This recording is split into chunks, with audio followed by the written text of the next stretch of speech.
जनपद बाराबंकी में स्वाट सर्विलांस व थाना असंदरा की संयुक्त पुलिस टीम द्वारा महिला हत्याकांड का सफल अनावरण कर भतीजे सहित 2 हत्याभियुक्तों को किया गया गिरफ्तार। आला कत्ल चाकू बरामद।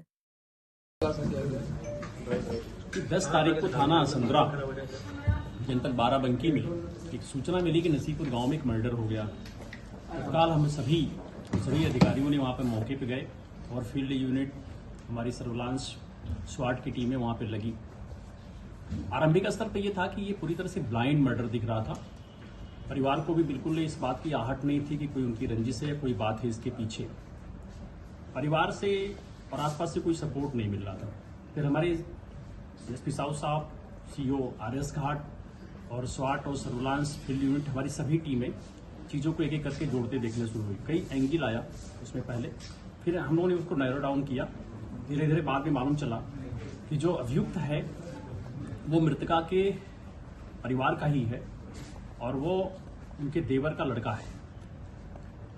घटनास्थल से ये लग रहा था कि ये जहां तक मृतका गई थी वहां तक ये स्वेच्छा से गई हैं और अपने आप ही गई हैं।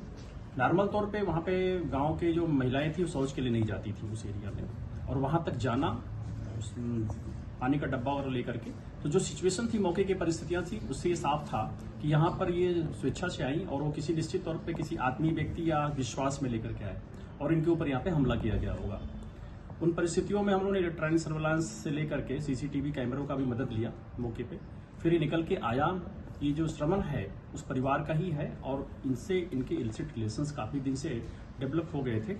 और फिर इसकी जब शादी हो गई तो ये इससे फ्री होना चाह रहा था, लेकिन ऐसा हो नहीं पा रहा था। ऐसा कहना है कि मुझे इस तरह की चीजें दबाव बन रही थी लगातार मेरे ऊपर, तो मुझे ये निर्णय लिया कि मुझे इनको मारना पड़ेगा। 10 दिन पहले ही उसने एक दतौली बाजार से चाकू लिया, जिसकी पुष्टि वहां से करा भी ली गई है कि चाकू वहां से उसने खरीदा था और उसने दिमाग में उसके था कि जब कहीं सही मौका होगा तो हम इनको मारेंगे। उस दिन गांव में एक मुंडन का कार्यक्रम था। ज्यादातर लोग गांव के घर परिवार के वहीं थे और वहां पे इनको इशारे से कन्विंस करके खेतों की तरफ जाने के लिए कहा। जब ये वहां गई तो पीछे से जाकर के वहां पे इसने चाकू से वार करके हत्या कर दी थी वहां पे।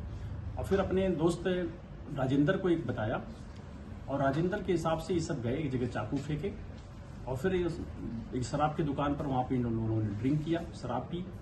और इसके बाद क्योंकि इसके हाथ में चाकू लग गया था, खून निकल आया था, उसको जस्टिफाई करने के लिए अपनी गाड़ी को गिरा करके एक्सीडेंट दिखाना चाहे कि उसने हमारा गाड़ी का इंडिकेटर तोड़ा और थोड़ा नंबर प्लेट को भी टेम्पर किया कि ऐसा लोगों को लगने चलेगा एक्सीडेंट हो गया, और घर पे बताया कि एक्सीडेंट हो गया है। जब इन सारी चीज़ों के तह में धीरे धीरे पुलिस गई तो यही निकल के आया कि ये हत्या श्रवण ने की। साक्ष्य को छुपाने के लिए इसने राजेंद्र का साथ लिया फिर, और वहां पे जाके शराब पी करके एक्सीडेंट को दिखाया वो फर्जी ही है जो निकली। और इन बातों को वो फिर अभियुक्त ने स्वीकार किया, उसके साथ ही राजेंद्र ने भी स्वीकार किया। इस प्रकार इस घटना का काफी सफल अनावरण हुआ और इसके लिए हमारी स्वाट, सर्विलांस पूरी टीम, थाना असंदरा की टीम निश्चित तौर पर पिछले 1 हफ्ते से इसमें प्रयासरत थी और इसमें हमें काफी अच्छा साइंटिफिक एविडेंस भी मिले हैं जिनको हम माननीय न्यायालय में प्रस्तुत करेंगे और निश्चित तौर पर इस केस में हम लोग शीघ्र ही डे टू